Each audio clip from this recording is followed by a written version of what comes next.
Hey, what's up everyone? TJ here. Over the last several years, I've filmed hundreds of pieces of snowboard content, and in this video, I'm gonna share all my best tips on how to film snowboarding when you're out there with your friends and make it look as best as possible. Let's get into it.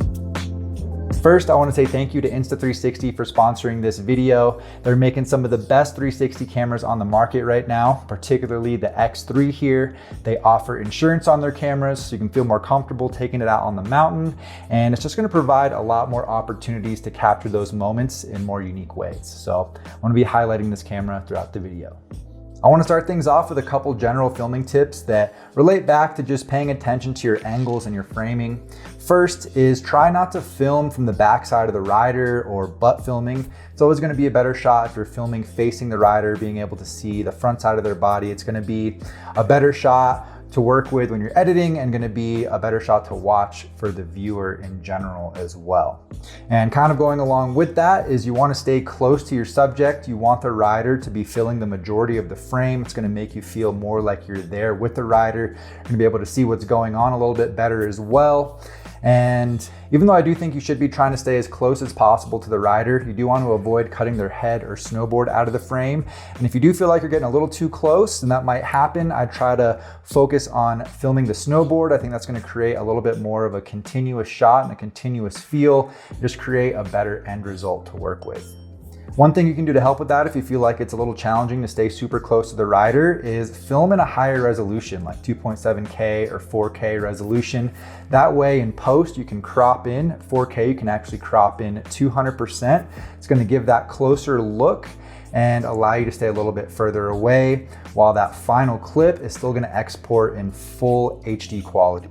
I think you should always keep those two things in mind as general rules, but I feel like the one thing that's really gonna make the biggest difference is filming using a lot of different angles and styles of shots and mixing things up. So you're not always looking at the same or a very similar shot throughout the whole video. It's gonna create a much better, more dynamic experience for the viewer and just create a way better final product. So the majority of this video is gonna focus on different angles. I'm gonna share all my favorite angles I've tried throughout the years to give you some ideas on how to mix things up out there. First is the classic side-by-side shot where the filmer's riding along right next to the rider at the same pace. It's a good one to film carving or butters and flat ground type stuff or in the park. It's really versatile, good for any environment, but it is a shot that gets tired very quick, so it's not one that you want to overuse. Another angle I really like, and this one's a little bit more difficult, I like to call chase cam. So that's where the filmer is in front of the rider pointing the camera uphill and the snowboarder is like chasing the camera. I think it creates a really dynamic shot, another very versatile one, even though it is a little bit more challenging, but one I really encourage you to try because you can get some really cool shots like that. Another classic shot I think is great to mix in there, particularly on powder days, is the selfie cam shot. So just taking a camera and holding it out in front of you on a selfie stick, pointing at you uphill. It's gonna create a very up close and personal type feel. You're gonna see snow flying everywhere on powder days. And with the Insta360 X3, it's actually gonna edit that selfie stick out automatically. So that's not gonna be obstructing any of the view.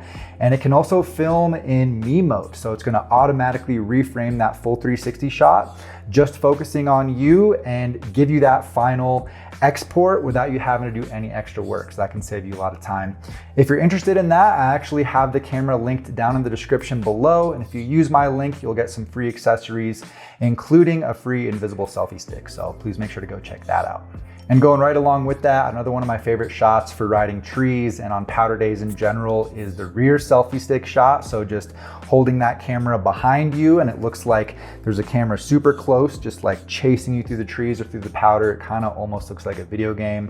Another really cool one to try out, and all the same benefits to the regular selfie camera are going to apply to this one as well. You can get some really unique shots moving that camera around in 360 mode to get those up close and more personal type shots. Another one I want to mention that I think is great for powder days is going to be the helmet cam POV. Personally, I do enjoy using a 360 camera for this because it gives the widest field of view where you can actually get some of your body and your snowboard in the frame, as well as the full view that you're looking at.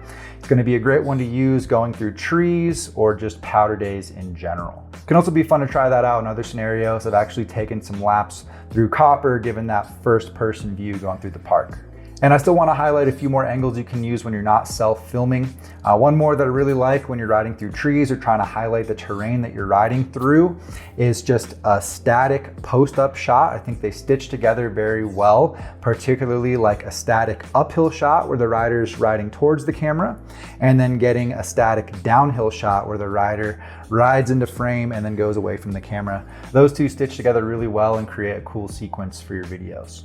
And one more I want to highlight that I really like in the park, specifically on jumps, I like to call the drop shot. So that's where the filmer is on the knuckle, kind of on the corner of the knuckle of the jump in a safe place. And right as the rider leaves the jump and is in the air, the filmer drops into the landing and kind of combines a pan with a follow. Creates a really cool dynamic shot that can showcase a specific trick really well. So that's another one to keep in mind and help mix things up in the park. So there's a bunch of different styles of shots and different angles you can keep in mind to mix things up and create a more diverse feel to your videos.